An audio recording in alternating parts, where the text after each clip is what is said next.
ఈ ఉదయకాల సమయంలో మరలా మనమందరము దేవుని యొక్క సన్నిధిలో చేరి, ఆయన మాటలు వినుటకు మహాదేవుడు మనకు అనుగ్రహించిన కృపను బట్టి దేవునికి నా కృతజ్ఞతాస్తుతులు చెల్లిస్తున్నాను. అలాగే ఈ ఉదయకాల సమయంలో వాక్యము వినుటకు సిద్ధముగా ఉన్న నా ప్రియ సహోదరి, సహోదరులందరికీ హృదయపూర్వక వందనములు తెలియజేయుచూ ఉన్నాను. ప్రియమైన వారలారా,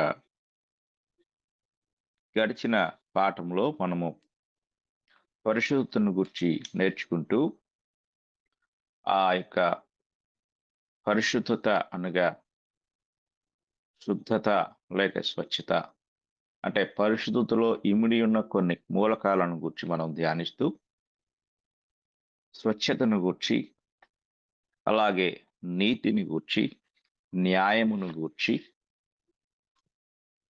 సత్యమును గూర్చి మనము తెలుసుకున్నాం. సత్యమును గూర్చిన కొన్ని ఉదాహరణలతో మన పాఠాన్ని ముగించాము. ఈరోజు సత్యమును గూర్చిన ఒక చిన్న వివరణ మనం తెలుసుకొని ముందుకు సాగిపోదాం. సత్యమును గూర్చిన వివరణలో దేవుడు తన వాక్యము నుండు మానవులకు బయలుపరిచినది శాశ్వతమైన సత్యము. ఇది మనం గుర్తుంచుకోవాలి. అంటే ఎటర్నల్ ట్రూత్ అని ఇంగ్లీష్‌లో చెప్పబడింది. అంటే శాశ్వతమైన సత్యము లేక నిత్యమైన సత్యము. శాశ్వతమైన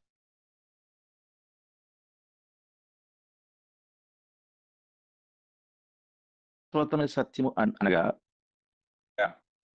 మారనిది, మార్పు చెందనిది, ఎప్పటికీ మారనిది అనే సత్యాన్ని మనము చాలా జాగ్రత్తగా గ్రహించవలసిన వారమై ఉన్నాం. మారనిది, మార్పు చెందనిది. దేవుడు తనకు తానుగా సత్యమునకు విరోధముగా ఏ సంగతిని గూర్చి మాట్లాడడు. ఏ కాలంలోనైనా ఈ ఉద్దేశాన్ని బట్టి అంటే సత్యము అనే ఉద్దేశంలో ఆయన మారనివాడుగా, స్థిరమైన ఉద్దేశమును కలిగిన వాడిగా మనం చూడగలం. ఆయన వాక్యములో ఒక విషయము మరొక విషయాన్ని గూర్చి ఎన్నటికీ వ్యతిరేకించదు. ఎందుకంటే ఆయన సత్యమై ఉన్నాడు. ఆయన వాక్యము సత్యమై ఉన్నది. కొన్నిసార్లు మనము బైబిల్‌లో ఉన్న కొన్ని వాక్యాలను విరుద్ధంగా అర్థం చేసుకుంటూ ఉంటాం. అలాగని దేవుడు తాను ప్రతిపాదించిన సత్యం విషయంలో ఆయన మారాడా? అంటే ఆయన మారడు. ఇక్కడ మనం ఆయన ఉద్దేశాన్ని అర్థము చేసుకోవటంలో దారి తప్పిపోయాం. అంతేకాని ఆయన మారేవాడు కాదు అన్న సత్యాన్ని మనం గుర్తుంచుకోవాలి. ఎందుకంటే ఆయన శాశ్వతమైన సత్యవంతుడు.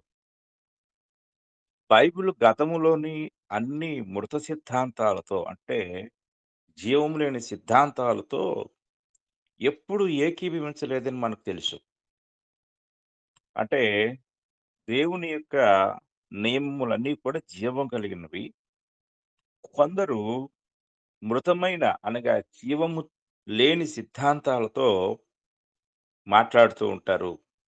అలాంటి సిద్ధాంతాలు అంటే బైబిల్‌కు వెలుపట కొన్ని సిద్ధాంతాలు చెప్పబడుతూ ఉంటాయి. అందులో జీవం లేదు. దేవుడు వాటితో ఎప్పుడు కూడా ఏకీభవించడు. బైబిల్ ఏకీభవించదు. ఆ విషయమై మనమందరం కూడా ఒక అవగాహన కలిగి ఉండాలి. కాబట్టి సృష్టి, మానవుడు మొదలైన విషయాల గురించి మనము గడిచిపోయిన కాలంలో అనగా గత కాలంలో కానీ, ప్రస్తుత కాలంలో కానీ ఏ సిద్ధాంతంతోనైనా ఏకీభవించకపోయినా మనం కలవరపడకూడదు. ఎందుకంటే దేవుడు సత్యవంతుడు. ఆయన సత్యం మారదు. దేవుని వాక్యము తప్ప మానవుడు నిజముగా ఏమీ తెలుసుకోలేడు. దేవుని వాక్యమునకు వేరైన ప్రతీదీ కేవలం ఊహాగానాలు మాత్రమే. అవి సత్య సంబంధమైనవి కావు. ఎందుకనగా దేవుడు సత్యవంతుడు. ఆయన వాక్యము సత్యమైనది. కనుక సత్యాన్ని గూర్చి మనం ఆలోచించేటప్పుడు, వినేటప్పుడు, పరిశీలించేటప్పుడు గ్రహించవలసిన విషయం ఏమిటంటే, సత్యం అనేది శాశ్వతమైనది, నిత్యమైనది, మారనిది, వాక్యానికి విరుద్ధమైన సిద్ధాంతాల విషయంలో కావచ్చు, చరిత్రాత్మకమైన సంగతులు కావచ్చు, అలాగే మానవ శాస్త్ర సంబంధమైన సంగతులు కావచ్చు, ఇవన్నీ కూడా మృతమైనవి అనగా జీవం లేనివి, కానీ దేవుడు సత్తది. అది అన్నిటికీ మారదు. కనుక వాక్యాన్ని వాక్యానికి వాక్యము వ్యతిరేకంగా అనిపిస్తే అది మన గ్రహింపుతో తేడానే కానీ దేవుని యొక్క సత్యము ఒకటి ఇంకొక కాలం దాకా ఉండదు. ఎందుకంటే దేవుడు సత్యం అనే సంగతి మనము జాగ్రత్తగా గ్రహించాలి. ఇక మూడవది దేవుని పరిశుద్ధత యొక్క ప్రత్యక్షతలు మనం చూద్దాం. దేవుడు తన యొక్క పరిశుద్ధతను ఆయా కాలములో ఆయా విధాలుగా ప్రత్యక్షపరిచాడు. అందులో ఒకటి ఆయన చేసిన కార్యముల ద్వారా.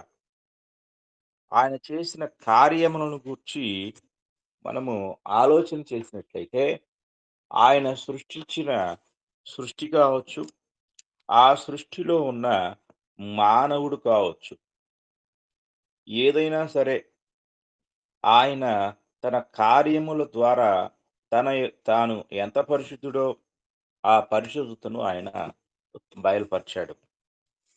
దేవుడు సృజించిన ప్రతీది సంపూర్ణమైనది. ఏది కూడా దేవుడు కొరతగా గాని, లోటుగా గాని, లోపంగా గాని సృజించలేదు. సంపూర్ణమైన విధానములో సృజించారు. అది సంపూర్ణమైనది, దాంతో పాటు పరిశుద్ధమైనది. దేవుడు పాపమును సృజించలేదు. ఎందుకంటే పరిశుద్ధతకు వ్యతిరేకమైనది పాపం. దేవుడు మనిషిని సృజించాడు. అలాగుననే రక్షింపబడని పాపి అయిన మనుషునిలో ఉన్న పాప స్వభావమును దేవుడు సృజించలేదు.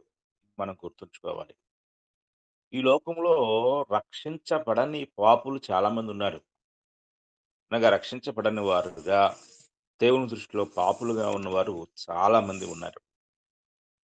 దేవుడు మనిషిని మాత్రమే సృజించాడు కానీ, మనిషిలో ఉన్న లేక ప్రస్తుతము ఉన్న ఈ యొక్క మనుషుల యొక్క స్థితిని అంటే పాపపు స్థితిని ఆయన సృజించలేదు. కనుక ఆయన కార్యముల ద్వారా లేక ఆయన చేసిన పనుల ద్వారా దేవుడు తాను పరిశుద్ధుడై ఉన్నాడు అన్న సంగతిని ప్రత్యక్షపరుస్తూ ఉన్నాడు. ఇది మనం గ్రహించాలి. ఆదికాండము 3వ అధ్యాయము వరకు కూడా అనగా ఆదాము, హవ్వలు ఆజ్ఞను అతిక్రమించి పాపులయ్యేంత వరకు కూడా పాపమును గూర్చిన గ్రహింపు మనకు కనిపించదు. మొట్టమొదటిగా పాపము అనేది ఆహ్, మనుషుల్లో ప్రత్యక్షమైనప్పుడు, కనిపించినప్పుడు, లేక వారు పాపులుగా చేయబడినప్పుడు పాపాన్ని గూర్చిన విధానాన్ని మనం అక్కడ చూసాం. అయితే ఇక్కడ దేవుడు సృజించల ఈ పాప స్వభావాన్ని. దేవుడు మనిషిని మాత్రమే సృజించాడు. కానీ ఆ మనిషే పాపం చేశాడు. పాపము చేయడం ద్వారా మనుషుడు తన తర్వాతి తరాలకు ఆ పాప స్వభావాన్ని అంటించాడు. అంటే ఆదాము ద్వారా పాప స్వభావము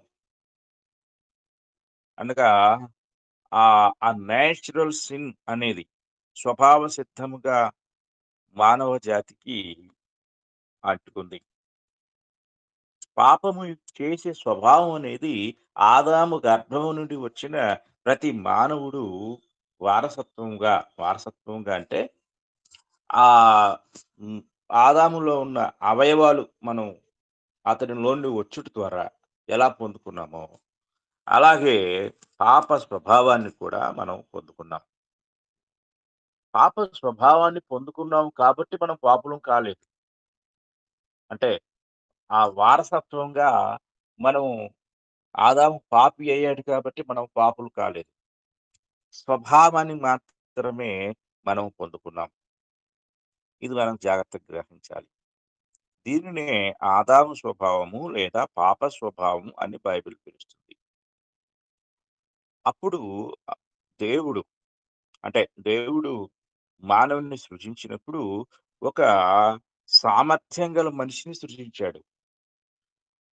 అంటే మానవుల్లో ఉన్న ఈ ఎబిలిటీ ఏమిటి? ఈ సామర్థ్యం ఏమిటి? అంటే అతడు అంటే దేవుడు సృజించిన మానవునిలో ఉన్న సామర్థ్యము ఎంత గొప్పది అంటే అతడు పాపము చేయగలడు, పరిశుద్ధంగా కూడా జీవించగలడు. అంత సమర్థవంతుడిగా దేవుడు మనిషిని సృజించాడు. అంటే మనము ఈ విషయాన్ని గ్రహించినట్లయితే, ఒకవేళ దేవుడు అట్టి సామర్థ్యము గలవానిగా మనిషిని సృజించకపోతే ఏమైయుండేది? మనిషి మనిషిగా కాక ఒక యంత్రములా సృజింపబడి ఉండేవాడు. దేవుడు ఆదాముని సృజించినప్పుడు, మీరు ఈ తోటలో ఉన్న సకల వృక్ష ఫలములను నిరభ్యంతరముగా తినవచ్చును. కానీ మంచి చెడ్డల తెలివినిచ్చు వృక్ష ఫలమును తినకూడదు. మీరు వాటిని తినుదినమున నిశ్చయముగా చచ్చెదరు అనే ఒక ఆజ్ఞ ఇచ్చాడు.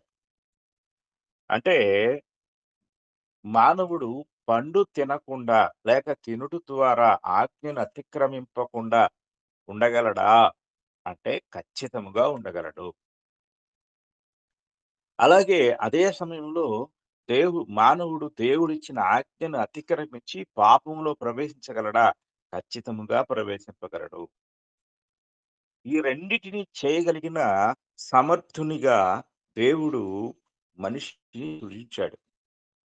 ఆ సామర్థ్యం, ఆ శక్తి లేక ఆ అవగాహన ఇదంతా మానవునిలో ఉంది. దేవుడు అంత గొప్పగా మానవుని సృజించాడు. కనుక మానవుడు పాపము చేశాడు కాబట్టి అతడు తన ఆధీనంలో లేనివాడుగా లేక సామర్థ్యం లేనివాడిగా మనం చూడకూడదు.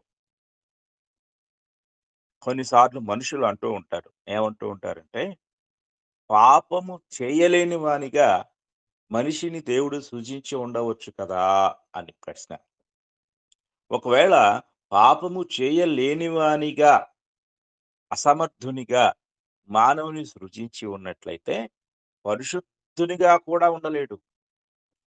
కనుక మనిషి ఎంత సామర్థ్యం కలిగిన వాడు అంటే, దేవుడు అతన్ని సృజించినప్పుడు ఒక యంత్రంలా కాకుండా, ఇంత సామర్థ్యం కలిగిన వాడిగా మనిషిని సృజించాడు. ఒకవేళ ఈ సామర్థ్యం లేకపోతే మనిషికి స్వేచ్ఛ లేదు, స్వాతంత్ర్యం లేదు. కేవలము అతడు ఒక మెషిన్ లాగా ఉండేవాడు. ఒక యంత్రం లాగా ఉండేవాడు. ఒకవేళ మనిషి యంత్రం కాకుండా ఉంటే అతడు దేవునితో సమానుడైపోయేవాడు. లేదా దేవుడే అయ్యుండేవాడు. దేవుడు దేవుణ్ణి సృష్టించడు. కనుక మనుష్యుడు దేవుని కంటే తక్కువ స్థాయిలో ఉన్నవాడు. ఇది మనం గ్రహించాలి.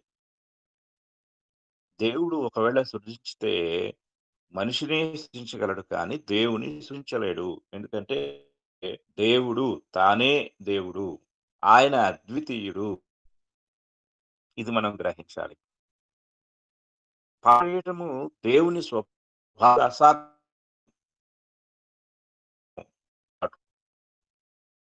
అది ఆయన ఎందుకంటే ఆయన ఒకవేళ ఏ ఆయనలో ఉంటే ఆయన మనిషిని పాపిగానే అంటే చేసేప్పుడే ఆపాడు.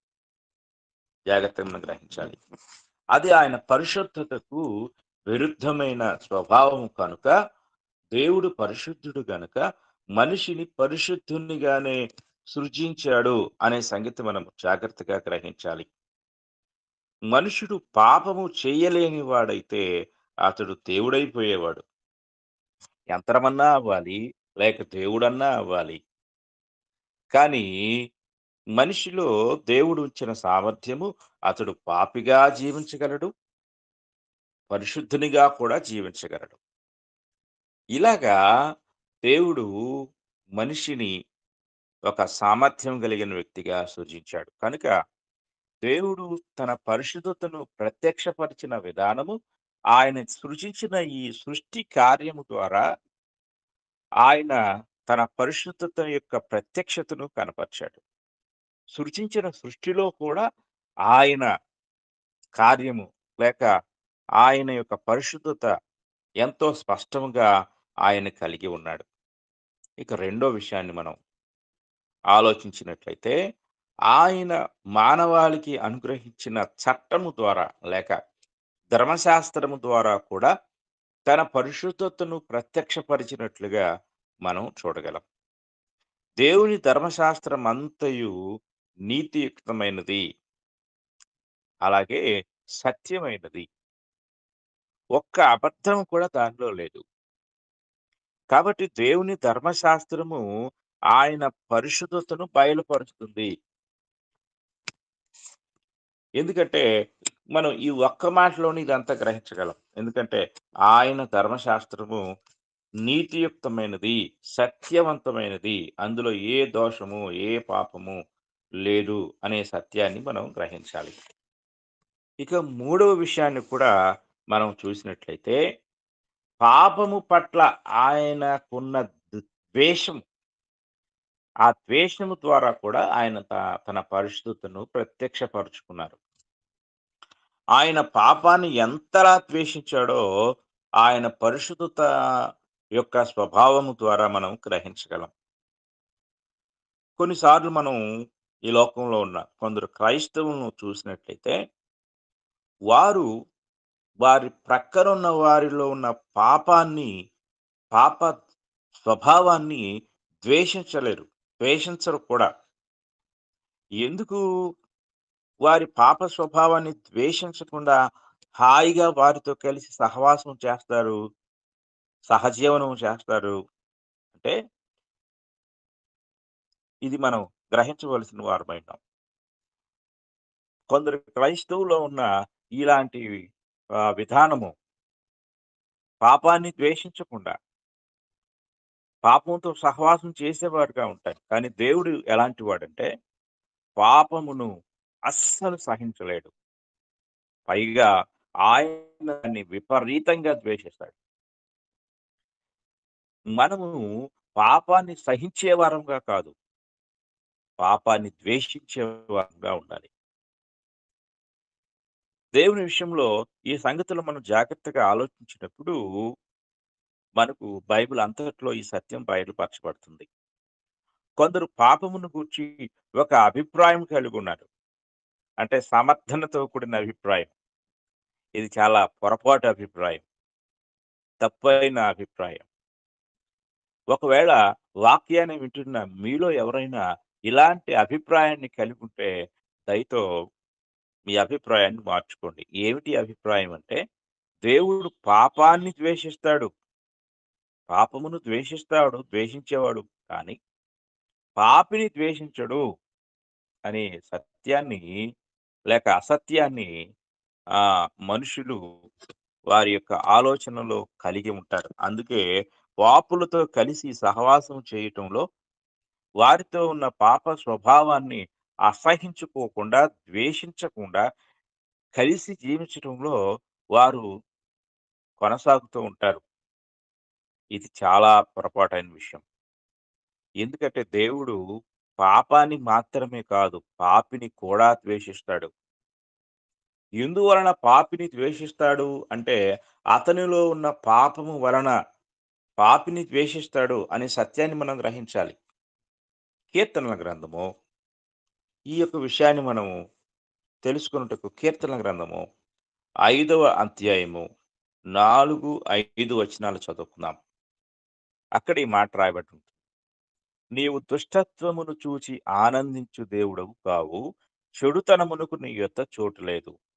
అంటే పాపాన్ని ద్వేషిస్తున్నాడు.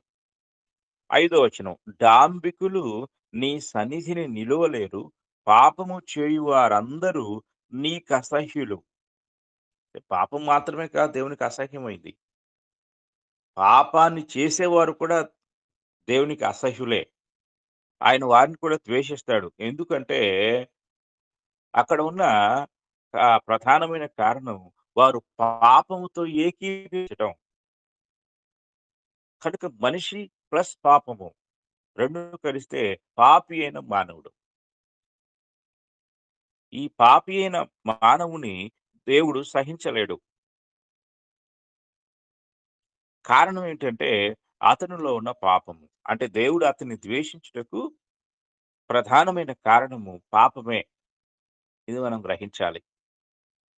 అలా కీర్తన గ్రంథము 11వ అధ్యాయము 5వ వచనాన్ని కూడా మనం చదువుకుందాం. 11వ అధ్యాయం 5వ వచనం. యెహోవా నీతిమంతులను పరిశీలించును. దుష్టులను, బలాత్కారాసక్తులను ఆయనకు అసహ్యులు. దుష్టత్వాన్ని జరిగించేవారు, బలాత్కారము విషయంలో ఆసక్తి కలిగిన వారు ఆయనకు అసహ్యులు. ఆయన వారిని అసహ్యించుకుంటాడు. మనం జాగ్రత్తగా గ్రహించాలి.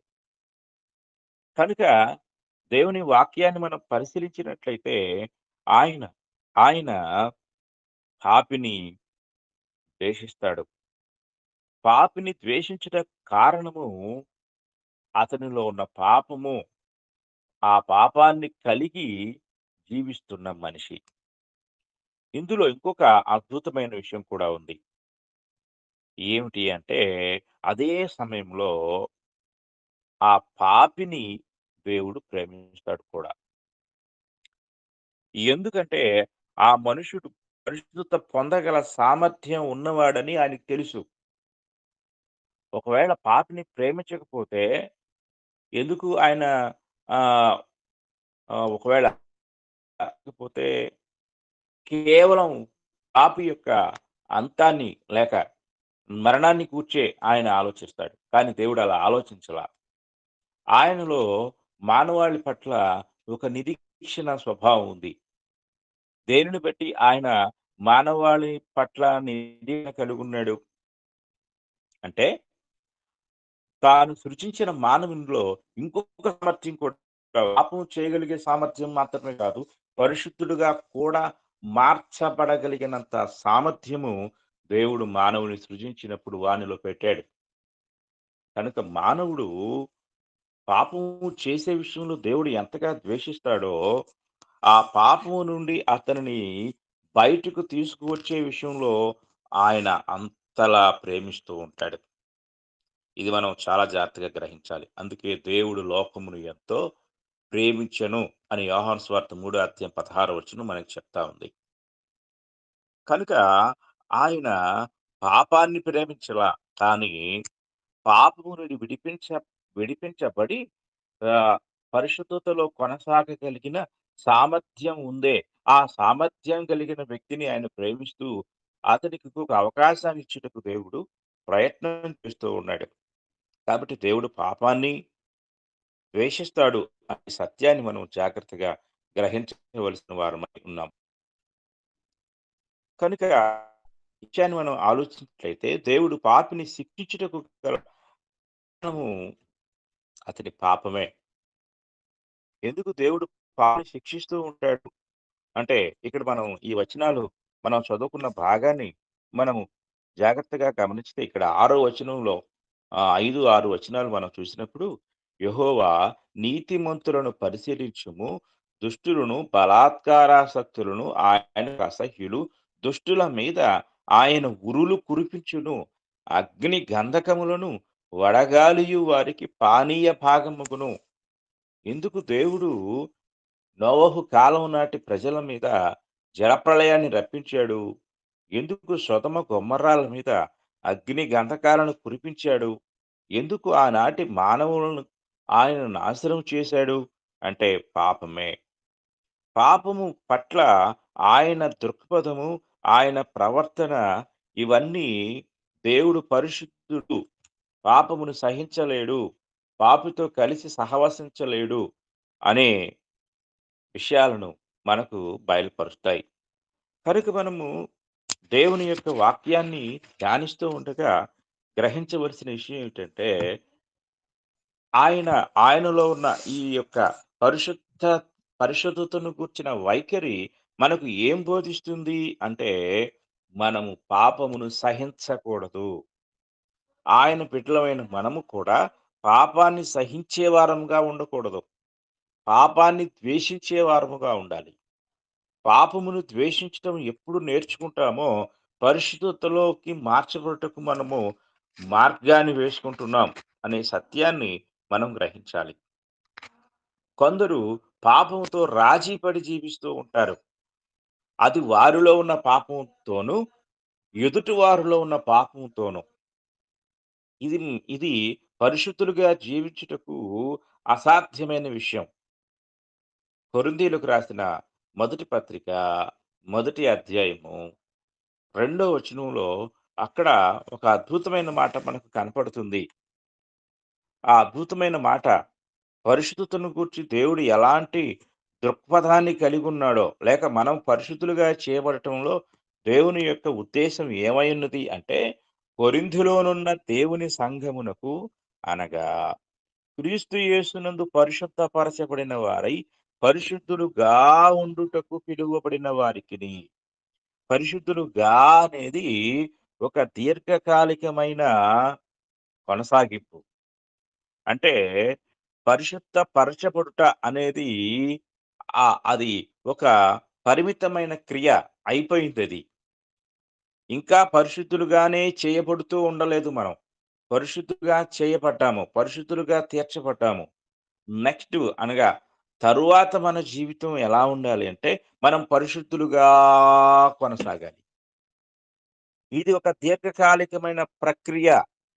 ఈ దీర్ఘకాలికమైన ప్రక్రియను మనం ఆలోచించినప్పుడు, మనం ఊపిరి ఉన్నంత వరకు కూడా, క్రీస్తు ప్రభు రాకడ వరకు కూడా పరిశుద్ధులుగా కొనసాగాలి. అంటే సేమ్ టైమ్ అదే సమయంలో ముందు చేయవలసిన విషయం ఏమిటి అంటే, పరిశుద్ధులుగా కొనసాగుటకు ముందు చేయవలసిన విషయం ఏమిటంటే, పాపాన్ని ద్వేషించటం. పాపముతో సహవాసము చేయకుండా ఉండటము. నే నేను క్రీస్తు ప్రభు రక్తములో కడగబడి పరిశుద్ధపరచబడ్డాను. క్రీస్తునందు పరిశుద్ధపరచబడ్డాను. పరిశుద్ధుడిగా చేయబడ్డాను. అందుకే మనము పరిశుద్ధులు అని సంబోధిస్తూ ఉంటాం. పౌలు గారు కూడా క్రైస్తవులను పరిశుద్ధులు అని సంబోధించాడు. మనము పరిశుద్ధపరచబడ్డాము. ఇది బాగా మనం నమ్మితే, నేను పరిశుద్ధుడిని, క్రీస్తు తన రక్తమిచ్చి నన్ను శుద్ధి చేశాడు అనే అవగాహన మనలో ఉంటే, ముందు మనం చేయవలసిన విషయం ఏమిటంటే, మన తండ్రి అయిన దేవుడు పాపాన్ని ఎంతలా ద్వేషించాడో, మనము కూడా పాపమును అంతలా ద్వేషించినప్పుడే పరిశుద్ధత వైపు ప్రయాణిస్తాం. లేక పరిశుద్ధతను కలిగి ఉంటాం. లేక పరిశుద్ధులుగా అనే ఒక దీర్ఘకాలికమైన ప్రణాళికను మనము కొనసాగించగలము. ఒకవైపు మనం పాపంతో సహవాసం చేస్తూ, నేను పరిశుద్ధుడిని, పరిశుద్ధునిగా కొనసాగుతాము అనే అబద్ధాన్ని మనము మన హృదయంలో కలిగి ఉంటాం. పరిశుద్ధులుగా కొనసాగటం అనే ప్రక్రియ పాపమును అసహించుకోవటంలోనే ఉంటుంది. పాపం అనేది ఎన్ని విధాలుగా ఉన్నా, ఎన్ని రకాలుగా ఉన్నా, ఏ విధమైన ఆలోచన స్వభావాలతో ఉన్నా, అది బాహ్యమైనదైనా, అంతరంగ సంబంధమైనదైనా, సామాజిక పరమైనదైనా, వ్యక్తిగత పరమైనదైనా, అది ఎన్ని విధాలుగా ఉన్నా, దేవుడు మనకిచ్చే ఆలోచన లేక మన పట్ల కలిగి ఉన్న ఉద్దేశము, ముందు నువ్వు దాన్ని ద్వేషించు, అసహ్యించుకో అంతే. అది చేయకుండా మనము ఎన్నటికీ పరిశుద్ధులముగా కొనసాగలేము. ఇది దేవునిలో ఉన్న మారని దృక్పథము. ఎందుకంటే పాపము పట్ల ఆయన దృక్పథము, ఆయన ప్రవర్తన మారనిది. ఆయన ఎలాంటి దృక్పథాన్ని కలిగున్నాడంటే, దేవుడు రక్షింపబడని ఒక పాపి విషయంలో అయినా, రక్షణ పొందిన విశ్వాసిలో అయినా ఈ దృక్పథం. అంటే పాపం చేసేవాడు దేవుని దృష్టిలో ఎలాంటి వాడంటే, బాప్తిస్మం పొంది రక్షణ పొందనివాడైనా పాపే. అలాగే రక్షణ పొంది పాపం చేస్తున్నవాడైనా పాపే. ఇందులో ఆయన వ్యత్యాసాన్ని చూపించడు. కారణం ఏంటంటే, పాపి పాపే అంతే. పాపం చేసే ప్రతివాడు కూడా పాపి. కనుక నువ్వు రక్షణ పొందకముందు పాపంలో ఉన్నావా? నువ్వు పాపివే. రక్షణ పొంది విశ్వాసిగా చలామణి అవుతూ, విశ్వాసంలో జీవిస్తూ కూడా పాపం చేస్తున్నావా? నువ్వు పాపివే. ఇందులో దేవుడు ఎలాంటి వ్యత్యాసాన్ని చూపించడు. ఎందుకంటే ఆయన పరిశుద్ధుడు. ఆయన పరిశుద్ధత వీరిద్దరిని సమానంగా కొలతేస్తది. ఇందులో ఆయన దృక్పథము మారదు. ఎందుకంటే ఈ మారని ఆయన దృక్పథమే పాపము పట్ల ఆయన ఆయనకున్న ద్వేష స్వభావమే దేవుని పరిశుద్ధతను ప్రత్యక్షపరుస్తుంది అనే సత్యాన్ని మనం గ్రహించాలి.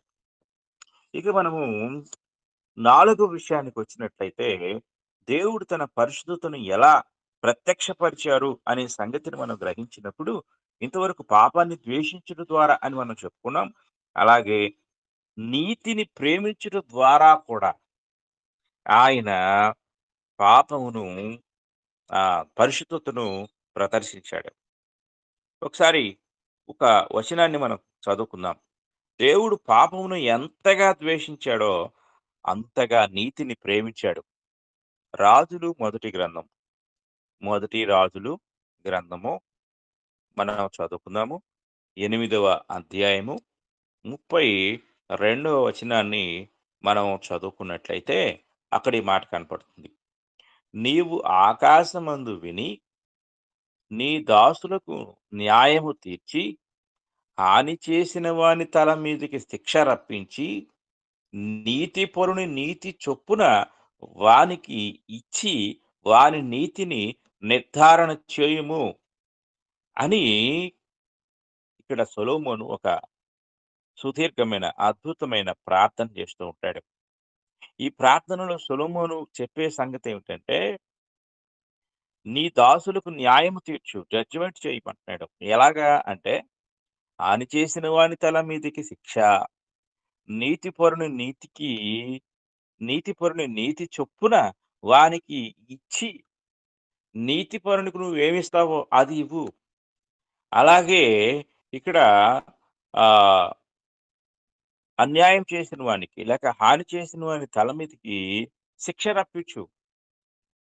అలా రప్పించి నీతిని నిర్ధారణ చేయుము అంటున్నాడు. కనుక నీతి దేవుడు అధికముగా ప్రేమించే ఒక గొప్ప స్వభావం. మనలో ఒకవేళ పాపం ఉంటే దేవుడు మనల్ని ద్వేషిస్తాడు. నీతి ఉంటే మనల్ని ప్రేమిస్తాడు. నీతిమంతుని ఆయన ప్రేమిస్తాడు. కారణం ఏమిటంటే అతనిలో ఉన్న నీతి అనే ఒక అద్భుతమైన స్వభావమే అనే సంగతి మనం చాలా జాగ్రత్తగా గ్రహించవలసిన వారమై ఉన్నాం. కనుక దేవుడు ఎంత న్యాయవంతుడు అంటే పాపాన్ని ద్వేషిస్తాడు, నీతిని ప్రేమిస్తాడు. చూడండి, హెబ్రీయులకు రాసిన పత్రిక 1వ అధ్యాయము 9వ వచనాన్ని మనం చదువుకుందాం. అక్కడ ఒక మంచి వాక్యం మనకు కనపడుతుంది.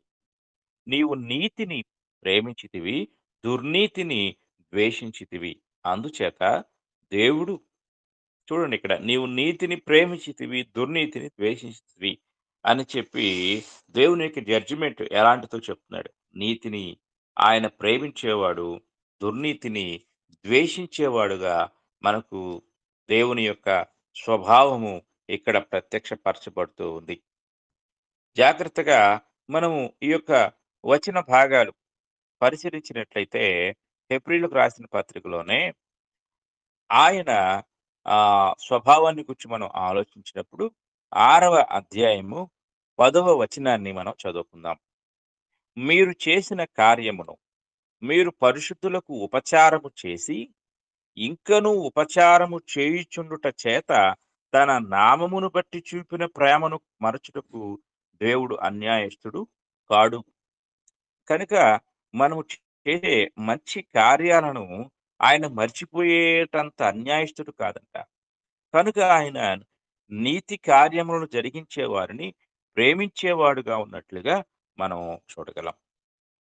తరువాత ఇంకొక విషయాన్ని మనము ఆలోచించినట్లయితే, విశ్వసించిన పాపిని నీతిమంతునిగా చేయుట ద్వారా కూడా తన పరిశుద్ధతను ప్రత్యక్షపరుచుకున్నాడు. ఎవరైతే దేవుని యందు ఆయన వాక్యమునందు విశ్వాసం ఉంచుతారో వారిని ఆయన నీతిమంతులుగా చేస్తాడు. అలా నీతిమంతులుగా చేయుట ద్వారా కూడా తన పరిశుద్ధతను ఆయన ప్రత్యక్షపరుచుకున్నట్లుగా మనము చూడగలం.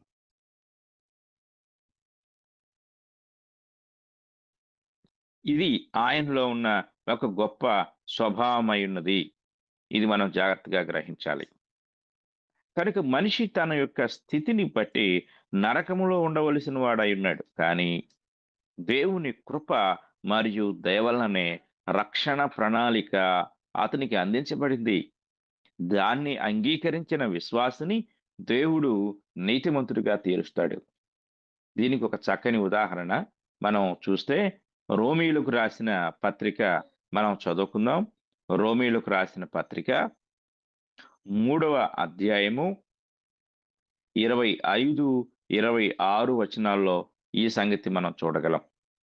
పూర్వము చేయబడిన పాపములను దేవుడు తన ఓరిమి వలన ఉపేక్షించినందున ఆయన తన నీతిని కనపరచవలనని క్రీస్తు యేసు రక్తమునందలి విశ్వాసము ద్వారా, అనగా ఒక పాపి క్రీస్తు యేసు రక్తము తనను పరిశుద్ధునిగా మార్చగలదు అనే విశ్వాసాన్ని తన హృదయంలో కనపరిచినప్పుడు ఆ విశ్వాసము ద్వారా ఆయనను కరుణాధారముగా బయలుపరచెను.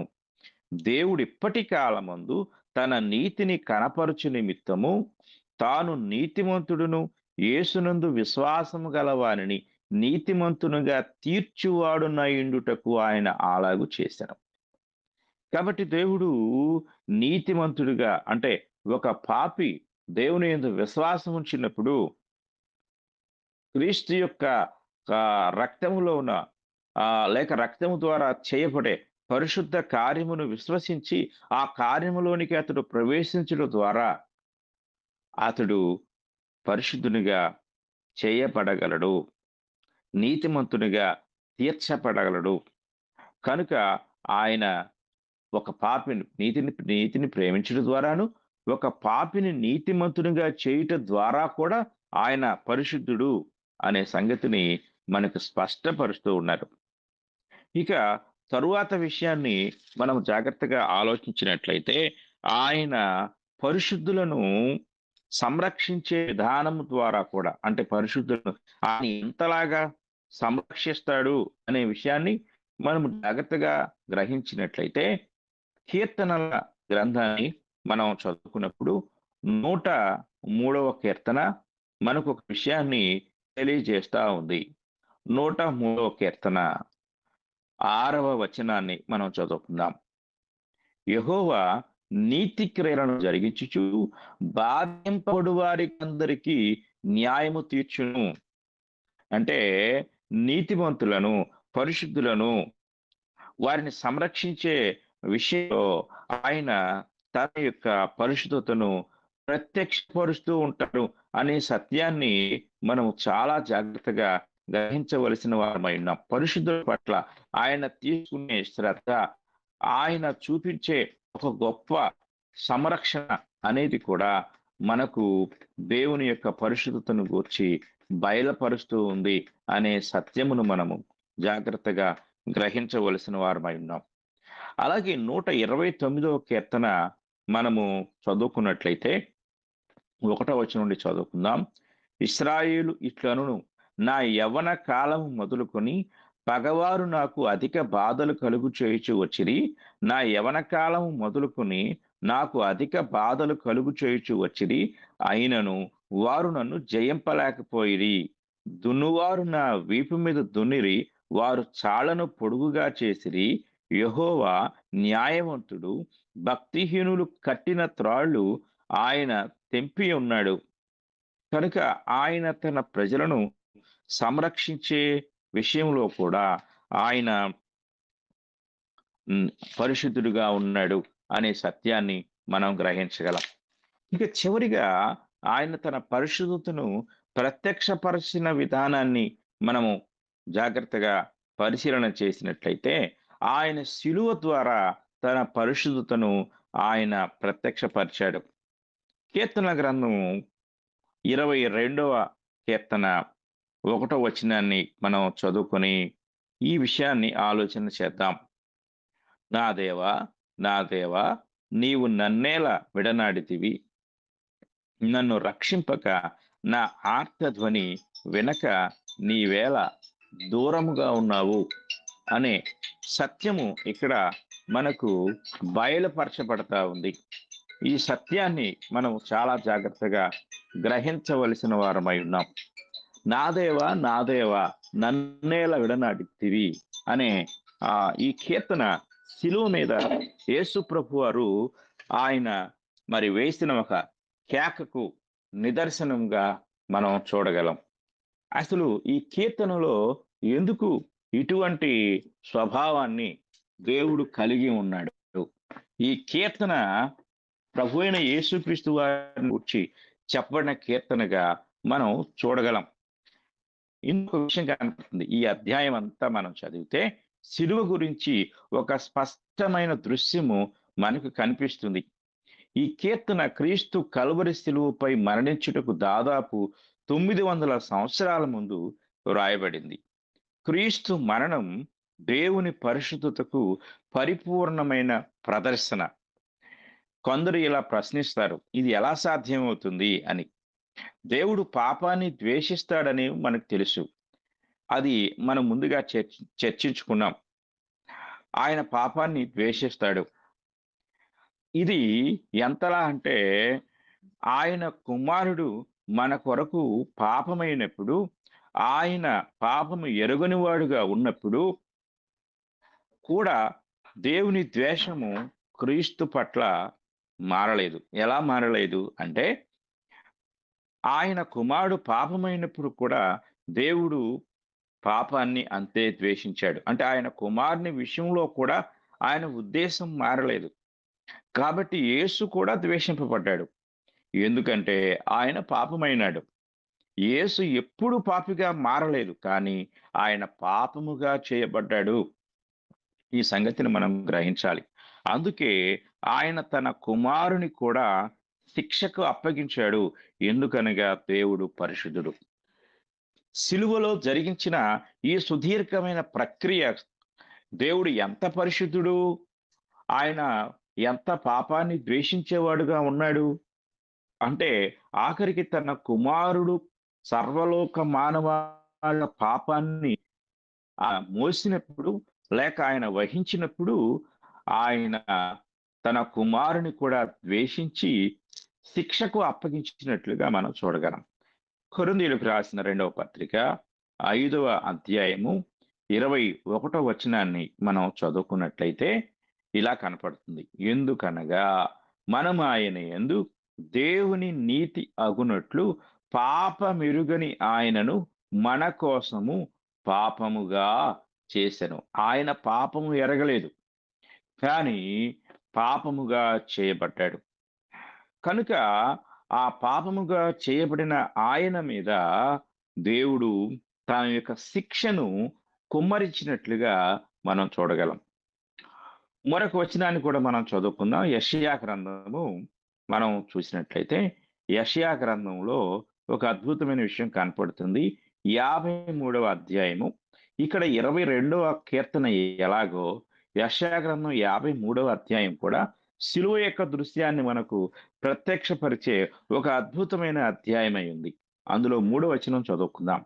అతడు తృణీకరింపబడిన వాడును ఆయను, మనుష్యుల వలన విసర్జింపబడిన వాడును, వ్యసనాక్రాంతుడుగాను, వ్యాధిని అనుభవించిన వాడుగాను, మనుషులు చూడనొల్లని వాడుగా గాను ఉండెను. అతడు తృణీకరింపబడిన వాడు గనుక మనము అతన్ని ఎన్నిక చేయకపోతిమి. ఇక్కడ యేసుక్రీస్తు వారు తృణీకరింపబడ్డాడు.